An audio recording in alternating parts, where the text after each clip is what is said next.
Hello and welcome to your own classroom. Dear NEET aspirants, I hope you are safe and staying at home.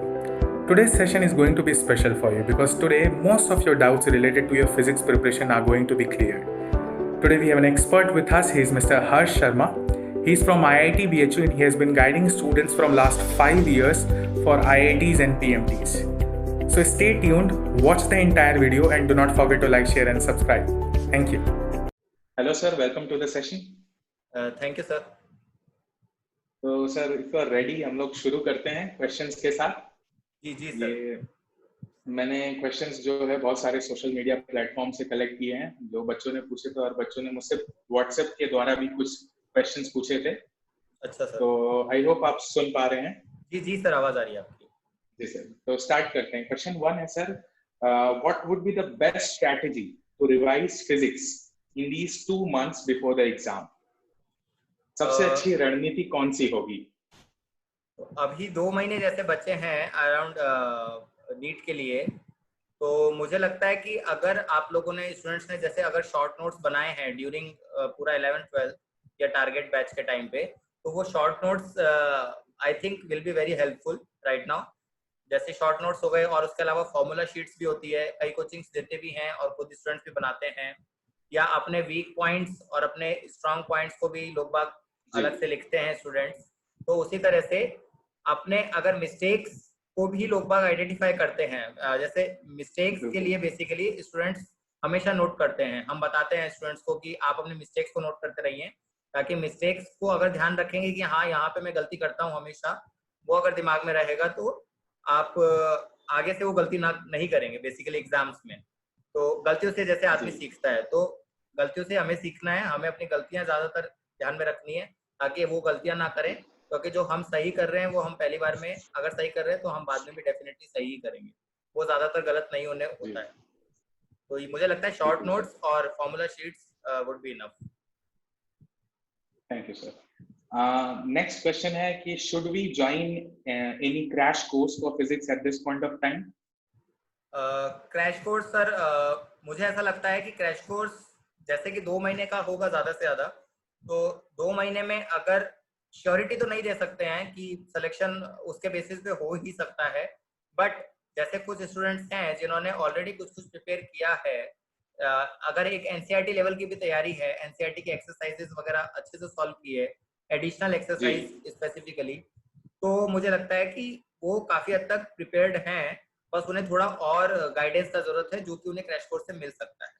तो जिन लोगों ने 11th-12th में बिल्कुल भी coaching नहीं किया है, बट हाँ उन्हें लगता है कि हमें एक बेसिक नॉलेज काफी अच्छे से है, फॉर्मूलाज वगैरह कैसे डेरिवेशन है, क्या है फॉर्मूलाज याद है, तो फिर वो लोग क्रैश कोर्स ज्वाइन कर सकते हैं, जिससे उन्हें थोड़ा सा हेल्प मिलेगा कि टाइप ऑफ क्वेश्चंस कैसे आते हैं और उनका 2 महीने में रिवीजन भी पूरा प्रॉपर्ली हो जाए। बिल्कुल। सर अगला क्वेश्चन है, टॉपिक्स विद मैक्सिमम वेटेज और topics that can't be left. तो बच्चों के लिए अभी सबसे इम्पोर्टेंट क्वेश्चन यही है। तो maximum weightage as per the previous data हम लोग बोल सकते हैं कि मैकेनिक्स स्पेसिफिकली, मैकेनिक्स से अराउंड 29% क्वेश्चंस आते हैं, इलेक्ट्रोडायनेमिक्स उससे भी 22% करीबन क्वेश्चंस आते हैं, और उसके अलावा मॉडर्न फिजिक्स उससे भी लगभग 18% के अराउंड क्वेश्चंस आते हैं। तो majority of the part more than 65%, between 60 to 65% ये 3 टॉपिक कवर कर लेते हैं। तो ये 3 टॉपिक मुझे लगता है कि बहुत इंपॉर्टेंट है, जो कि आपको कवर करने ही चाहिए, और इनको आपको अपनी स्ट्रेंथ बनाना चाहिए सो दैट आप मैक्सिमम स्कोर कर सकें। और टॉपिक इनको आप छोड़ नहीं सकते, मतलब इन पर्टिकुलर टॉपिक्स को तो छोड़ना चाहिए ही नहीं।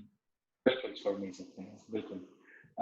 सर अगला सवाल इससे जुड़ा हुआ है कि टॉपिक्स जो हम छोड़ सकते हैं, तो अभी सर बहुत सारे ऐसे स्टूडेंट्स हैं जो इस रिवीजन के फेज में चल रहे होंगे कि उनके बहुत सारे टॉपिक एकदम फ्रेश होंगे जो उन्होंने टच भी नहीं किया होगा। तो उनका ये सवाल है कि क्या ऐसे कुछ टॉपिक्स हैं जो कि हम छोड़ सकते हैं? टॉपिक छोड़ना मैं सजेस्ट नहीं करता हूँ, बट एटलीस्ट मतलब अगर आप एक दिन भी रिवाइज कर सकते हैं कोई एक पर्टिकुलर टॉपिक, जैसे मान लीजिए आज आपने नया टॉपिक उठाया वेव ऑप्टिक्स, तो उसका एक बेसिक नॉलेज, क्योंकि आपने 12th में थोड़ा तो पढ़ाई है, तो उसका थोड़ा बहुत नॉलेज आपको है, तो केवल फॉर्मूला बेस्ड क्वेश्चंस ही एटलीस्ट आप एनसीईआरटी के एग्जांपल्स या कुछ देख लीजिए।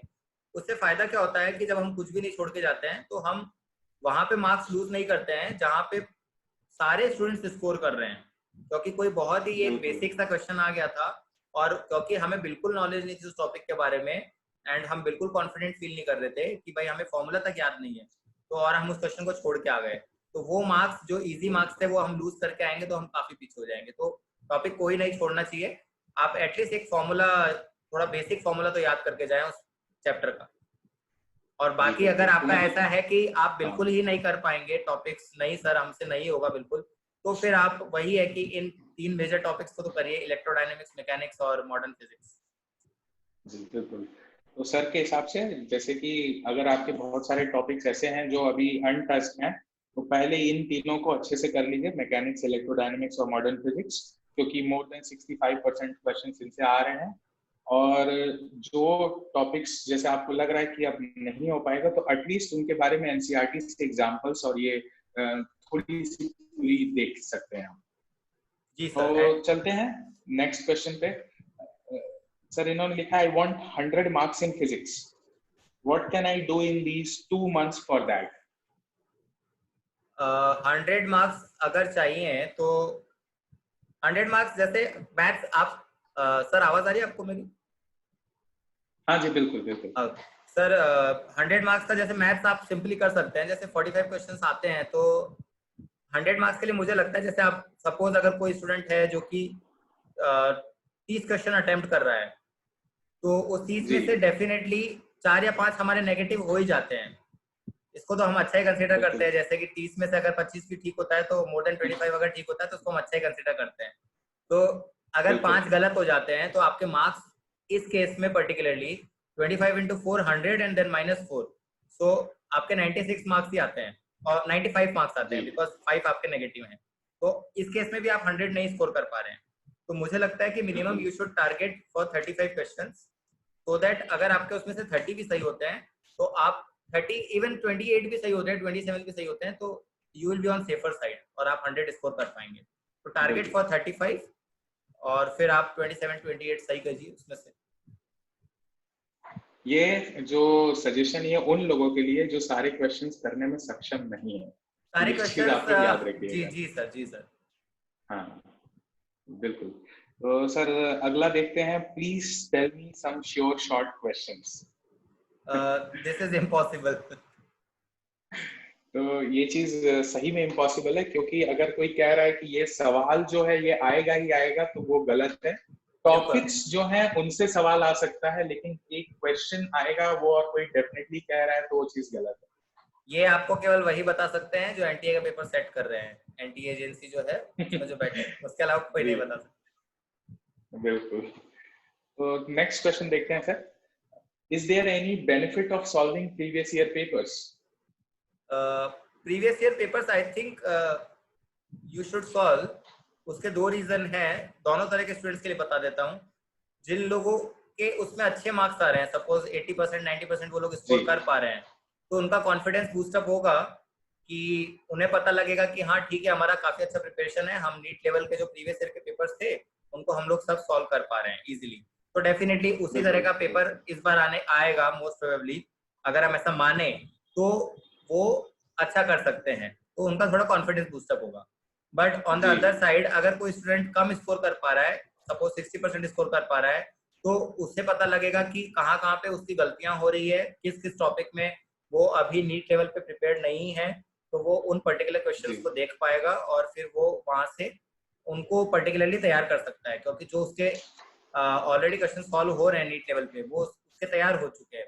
तो इससे बेसिकली हमें अपनी प्रिपरेशन का एक पूरा आइडिया लगेगा कि क्या प्रिपरेशन हमारा है। जी। और प्रीवियस ईयर के क्वेश्चंस तो इसलिए भी हेल्पफुल है क्योंकि टाइम अभी हमारे पास कम है, 2 महीने का, तो आई थिंक प्रीवियस ईयर के क्वेश्चन सॉल्व करना जरूरी है और करना चाहिए। तो सर कुछ ऐसा डेटा है कि आपके पास कि कितने क्वेश्चंस प्रीवियस ईयर से रिपीट होते हैं या ऐसा कुछ? ऐसा कुछ डेटा तो देखा नहीं है मैंने, मतलब मैंने नोटिस भी नहीं किया है कि अच्छा कुछ रिपीट होता है, बट इन सब डेटा पे हमको रिलाई नहीं करना चाहिए पर्सनली, आई सजेस्ट, बिकॉज ये सब जो शॉर्टकट्स हैं आई डोंट थिंक कि ये इन कॉम्पिटिटिव एग्जाम्स के लिए वर्क करते हैं। ये शॉर्टकट्स लाइफ बिल्कुल में बिल्कुल। इन एग्जाम्स के लिए डेफिनेटली वर्क नहीं करेंगे, और जहाँ पे नीट इतना हाई स्कोरिंग है तो वहां तो मुझे नहीं लगता कि ये सब, एक एक आधा दो क्वेश्चन अगर आ भी गया तो वो आपको कोई इतना मैटर नहीं करने वाला है, क्योंकि नीट बहुत ज्यादा स्कोरिंग है। बिल्कुल बिल्कुल। सर अगला क्वेश्चन जो है ये उन बच्चों ने पूछा है जिनका मैथ्स किसी कारणवश वीक रह गया, तो वो फिजिक्स के न्यूमेरिकल सॉल्व नहीं कर पाते हैं। तो उन लोगों ने जैसे पूछा है कि what if I don't solve numericals and score this much. Means ये पूरा क्वेश्चन ऐसा है कि I belong to a reserve category, I can score 320 plus in bio, 150 in chemistry, and just need 80 to 90 marks in physics. So what if I don't solve numericals and score this much? Or how much can I score just by going through the theoretical stuffs in physics? तो 80 to 90 marks basically converts around like you can say 20 questions if you are solving 20 ji. questions correctly. Or if you are solving 20 questions, I don't think 20 questions will be theoretical in NEET, because theoretical questions would not be more than 10. उससे ज़्यादा theoretical questions नहीं पूछेंगे, 10 से ज़्यादा, maximum 10 बहुत ज़्यादा बोल दिया मैंने। तो केवल थ्योरी पढ़ने से मुझे नहीं लगता कि 80 से 90 मार्क्स तो आ पाएंगे। न्यूमेरिकल्स आपको सॉल्व करना ही पड़ेगा। हाँ, आप पर्टिकुलरली वो वाली मैथ्स आप छोड़ सकते हैं जहाँ पे इंटीग्रेशन या डिफरेंशिएशन जिसमें आप कंफर्टेबल नहीं हैं, जो कि बेसिकली 11th के टॉपिक्स हैं, जो कि 10th तक हम लोग सब नहीं पढ़ते हैं, और बायो वाले वहाँ पे बेसिकली थोड़ा डिफरेंशिएट हो जाते हैं मैथ्स वाले स्टूडेंट से। बट अप टू 10th की मैथमेटिक्स, जो बेसिक मैथमेटिक्स है, वो आई थिंक वो तो प्रिपेयर करना चाहिए अगर 80-90 स्कोर करना है। जी जी बिल्कुल। तो थ्योरेटिकल चीजों पे काम मतलब दाल नहीं करने वाली है सिर्फ थ्योरेटिकल पढ़ने से। बिल्कुल नहीं सर। नेक्स्ट क्वेश्चन है, ये कब समझे कि अब फिजिक्स की तैयारी इनफ हो गई है? इनफ हो गई है मतलब अभी रिलीफ चाहते हैं हम लोग। तो उसके लिए सर यही है कि आप पेपर देखिए, मॉक टेस्ट ले लीजिए। जैसे एक बहुत अच्छी चीज बताना चाहूंगा अभी मैं कि अभी एनटीए ने ऐप लॉन्च किया है अपना, अभ्यास ऐप करके नाम है उसका। तो उस पर आप मॉक टेस्ट दीजिए, उससे थोड़ा आपको आइडिया लगेगा कि किस तरह के क्वेश्चंस, मतलब आपका कितना % मार्क्स आ रहा है। उसके बेसिस पे आप देख सकते हैं कि हाँ इतने % पे लास्ट ईयर सिलेक्शन हुआ था या नहीं हुआ था। तो हमेशा थोड़ा सा ऊपर लेके चलिए, एम ऊपर करेंगे। अगर एम आप 80% करेंगे, 90% करेंगे, तो फिर आपका कहीं जाके वो एग्जाम के सर्कमस्टेंसेस में बेसिकली 75% या 80% तक पहुंचता है। तो उस तरह से आप चेक कर सकते हैं कि आपका प्रिपरेशन अभी कंप्लीट है या नहीं है। या तो प्रीवियस ईयर के क्वेश्चन पेपर टाइम लिमिट में प्रॉपर, और वैसे ही बैठ के जैसे आप नीट एग्जाम में प्रॉपरली जाएंगे, फिर वहां आप एग्जैक्टली बैठेंगे 10 बजे करीबन, और मान लीजिए 3 घंटे बाद में आपका पेपर खत्म होता है। तो टाइम लिमिट के साथ में अगर आप उतना % स्कोर कर पा रहे हैं तो आप समझिए कि आपका प्रिपरेशन ठीक है। मतलब बिल्कुल बिल्कुल, बहुत अच्छी सलाह दी सर ने कि आपको टाइम बाउंड टेस्ट के लिए बैठना है अब। तो NEET basically sir last year जो था वो 2 से 5 पे हुआ था। अच्छा, 2 बजे से 5 बजे तक। हाँ वो जस्ट फॉर एग्जांपल, मतलब 10 से 1, बाकी 2 से 5। हाँ, तो उसी हिसाब से आपका बायोलॉजिकल क्लॉक जो है वो सेट हो जाता है। हाँ, ये तो बात अगर बहुत, आप उसी समय मैं बायो से नहीं हूँ, तो यहाँ पे मैं थोड़ा सा पीछे हूँ। सर कह रहे हैं, बिल्कुल सही नहीं कह रहे सर, हैं। वो तो सर जो कह रहे हैं कॉमन वो बिल्कुल फिनोमेना सही है, कह रहे सबके हैं। साथ होता है। हाँ, कि 2 से 5 आप, बिल्कुल सही बात है, 2 से 5 ही रखिए, क्योंकि कई बार होता है कि 2 से 5 में हमें नींद आती है, तो वो सब चीजें भी खाने के बाद वो हमारी नोटिस हो जाएंगी चीजें इसमें। बिल्कुल सही बात कही है सर। जी जी। फिर सर नेक्स्ट क्वेश्चन है कि पीछे के टॉपिक्स बार बार रिवाइज करने का मन नहीं करता, क्या करूं? ऑप्शन नहीं है इसका कुछ। काश इसका कोई ऑल्टरनेटिव होता। हाँ, तो तो आपको पूरा टॉपिक पढ़ने की जरूरत नहीं है, जैसा कि सर ने कहा शॉर्ट नोट्स अगर आपके पास हाँ, हैं, फॉर्मूला बैंक आपके पास है, तो उससे काम चल सकता है शायद। बिल्कुल है ना सर? उससे आप अभी काम और एक्चुअल में जब आप इतना बार पढ़ चुके तो आप वही चीजें बार बार देखते हैं, just formula and concept revise करते हैं। उससे ज्यादा डिटेल में जाके नहीं पढ़ते हैं, आप बैठ के डिराइव नहीं करते हैं चीजें, या फिर वो सब है। तो आपको अगर पुराना ऐसा नहीं है कि आप रिवीजन बिल्कुल ही छोड़ देंगे, क्योंकि अगर आप 15 दिन रिवाइज नहीं करेंगे तो हो सकता है आप कुछ कॉन्सेप्ट भूलने लग जाए या कुछ गलतियां करने लग जाए। तो वो गलतियां, मिस्टेक्स डेवलप ना हो हमारे अंदर, तो इसलिए बेटर है कि हमें रिवाइज करते रहना चाहिए। जी बिल्कुल। सर अगला क्वेश्चन है कि फिजिक्स के सारे क्वेश्चंस का रिवीजन तो अब पॉसिबल नहीं है क्योंकि समय बहुत कम बचा है, तो क्या किया जाए? अगर बहुत ही कम समय है, कुछ भी नहीं पढ़ा है, कॉन्सेप्ट थ्योरी भी पढ़ना है, क्वेश्चंस भी करना है, तो मुझे लगता है कि प्रीवियस ईयर के क्वेश्चंस कर लेने चाहिए सबसे पहले, और उसके बाद अगर समय बचता है तो कोई पर्टिकुलर बुक लेके नीट लेवल की उसी के क्वेश्चंस आप करिए तो ज्यादा बेटर। जी, बहुत अच्छी सलाह सर। नेक्स्ट है, और ये शायद लास्ट क्वेश्चन है कि और जो नोट्स बनाए हैं पढ़ने के लिए वो भी पढूं या सिर्फ क्वेश्चन सॉल्व करूं अब? सर एक्चुअली होता क्या है, मैं आपसे पूछना चाहता हूँ एक चीज। जैसे मैंने देखा है कि बच्चों के पास जो 11th-12th के नोट्स होते हैं, जो वो कोचिंग इंस्टीट्यूट से मिलते हैं उन्हें, वो इतने मोटे मोटे होते हैं। जी बिल्कुल। और बच्चे जो फॉर्मूला बैंक जो बनाते हैं वो इस डायरी के बराबर इतने से होते हैं। जी तो मुझे ये जानकारी चाहिए कि बच्चे ये पूछना चाह रहे हैं कि इन 2 महीनों में क्या अपने नोट्स को पढ़ा जाए या सिर्फ वो अपने शॉर्ट नोट्स देखें और क्वेश्चंस करें? शॉर्ट नोट्स देख सकते हैं केवल, अगर अच्छे से बहुत पढ़ लिया है। पुराने नोट्स देखने का ऐसा जरूरत नहीं है इतना। शॉर्ट नोट्स देखिए, फॉर्मूला देखिए। वन इंपॉर्टेंट थिंग, जितने भी फॉर्मूले होते हैं फिजिक्स में, अगर किसी फॉर्मूले के साथ कोई अजम्पशन है, इट मीन्स कि अगर वो फॉर्मूला केवल कुछ पर्टिकुलर कंडीशंस के लिए ही वैलिड है, तो फिर आपको वो कंडीशंस भी साथ में याद रखनी चाहिए, क्योंकि हो सकता है कि एग्जाम में कुछ और कंडीशन में आप वो गलत फॉर्मूला लगा दें। तो आप प्रॉपर, वही होता है कि हम जब मेन नोट्स पढ़ते हैं तो हम वो कंडीशंस भी ज्यादातर याद रखते हैं, पर अगर आपके शॉर्ट नोट्स पे वो कंडीशन आपने लिख रखी है कि असम्पशन के साथ ये पर्टिकुलर फॉर्मूला है, तो आप अपने शॉर्ट नोट्स देखिए एंड क्विक रिवीजन कीजिए 15 minutes, half an hour for a topic. Formulas देखिए and how things are related, एक क्वांटिटी कैसे दूसरे से रिलेटेड है वो सब देखिए, और फिर आप अपने क्वेश्चन पे जंप कर सकते जी बिल्कुल। और सर एक आखिरी क्वेश्चन है, ये एक जनरल क्वेश्चन है, ये एग्जाम का डेट बढ़ना एक वरदान है या अभिशाप है? ये अच्छा होगा कि बुरा होगा? सर दोनों तरीके से है, मतलब बहुत सारे लोग जो कि काफी प्रिपरेशन कर चुके हैं, जिनके कोचिंग्स में जनवरी में ही सिलेबस खत्म हो चुका है, तो उनके लिए ये थोड़ा जी बहुत अब हो रहा है कि बार बार पढ़ने से वो थोड़ा खिजा जा रहे हैं या फिर इरिटेशन हो रहा है। तो उनके लिए थोड़ा बिल्कुल सा बिल्कुल। यह है, उनके लिए मैं कहूंगा कि अभी अब इस टाइम पे उनको एंड में आके एकदम लो नहीं पढ़ना है, उनको कॉन्फिडेंस रखना है अपने अंदर, और रिवाइज करिए, अपने माइंड को थोड़ा सा रिलैक्स रखिए जितना ज्यादा रख सकते हैं। उनके लिए थोड़ा सा ऐसा है कि हाँ डिप्रेसिंग सा लगता है कई बार। हमारे पास भी स्टूडेंट्स के फोन आते हैं कि सर सब रिवाइज हो गया है, अब क्या करें, फिर से करना है, वापस से बोर हो जा रहे हैं। तो वो बोरियत वाली जो चीज है उसको थोड़ा सा आप मेडिटेशन वगैरह कीजिए तो थोड़ा नहीं होगा। बट अभी इस टाइम पे अगर आप छोड़ देंगे तो फिर वो आपकी इतनी जो मेहनत है 2 साल की, वो सब बिगड़ जाएगा मैम।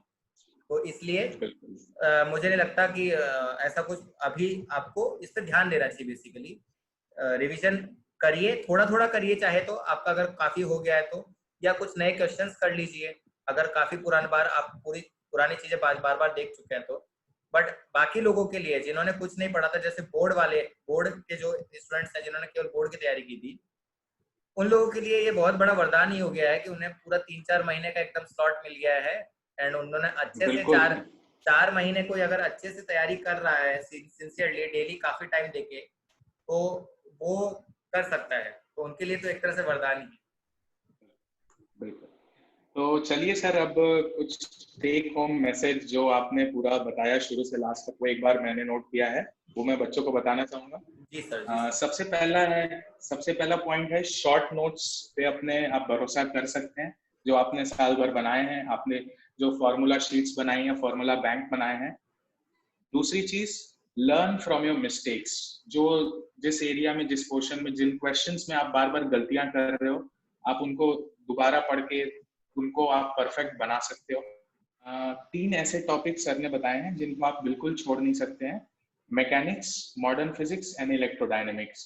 मैकेनिक्स का 29% क्वेश्चन इनसे आते हैं, मॉडर्न फिजिक्स से 18% एंड इलेक्ट्रोडायनेमिक्स से 22%। That makes around 62 to 65%। तो ये बहुत ही बड़ा वेटेज है। तो आप, ये टॉपिक्स ऐसे हैं कि इनको आप बिल्कुल भी छोड़िएगा नहीं। Next, to be on the safer side, ये उन बच्चों के लिए जिनकी फिजिक्स की तैयारी एकदम, मैं कहूंगा कि एकदम बहुत ही शानदार नहीं है, तो अटेम्प्ट एटलीस्ट 35 क्वेश्चंस, कि आप जो भी है आपका 100 मार्क्स तो एकदम सिक्योर रहे। नेक्स्ट जो है, प्रीवियस ईयर क्वेश्चंस बनाते रहिए, सॉल्व करते रहिए, पेपर का भी पैटर्न का भी पता रहेगा, और अपनी, मतलब आप खुद को टेस्ट करते रहेंगे कि क्या मैं कर पा रहा हूँ। एंड नेक्स्ट है, theory, only theory won't work. अगर आप थ्योरी से रहेंगे तो काम नहीं करेगा। नेक्स्ट है कि use NTA app for the mock test. Yes, this is a very important thing. NTA app को मॉक टेस्ट के लिए यूज करिए। इससे आपको ये भी पता चलेगा, लोग ये पूछ रहे हैं कि इस बार नीट में जितमर एम्स मर्ज हो गए हैं तो क्या questions out of the syllabus आएंगे के बाहर से आएंगे, तो देखिए आप एक आइडिया लगा किस हिसाब के, क्योंकि वो शायद वही लोग तो नहीं बनाया है जो पेपर सेट करेंगे। और लास्ट सर ने कहा कि इस दौरान इन जो 2 महीने का समय इसमें काम रहिए, कंपोज रहिए, मेडिटेशन करते रहिए, खुश रहिए, एंथुसियास्टिक रहिए। एक पॉजिटिव एटीट्यूड अभी बहुत जरूरी है चीजों को लेके। एक हैप्पी एनवायरनमेंट में रहिए ताकि आपकी परफॉर्मेंस किसी भी तरह से अफेक्ट ना हो। जो अभी ऑलरेडी इतना पेंडेमिक चल रहा है उन सब चीजों से अफेक्ट नहीं होनी चाहिए, क्योंकि हमारे 2 साल की मेहनत केवल इन कुछ महीनों की वजह से अगर खराब जाए तो वो अच्छा नहीं लगेगा। और बाकी जो एनटीए ऐप मैंने बोला है वो बहुत ही अच्छा है, आप उसको एक बार देखिए, उस पे मॉक टेस्ट दीजिए एनटीए अभ्यास ऐप पे। Thank you, sir, for joining the session. I think it's the time to this. Thank you, sir. Thank you, sir.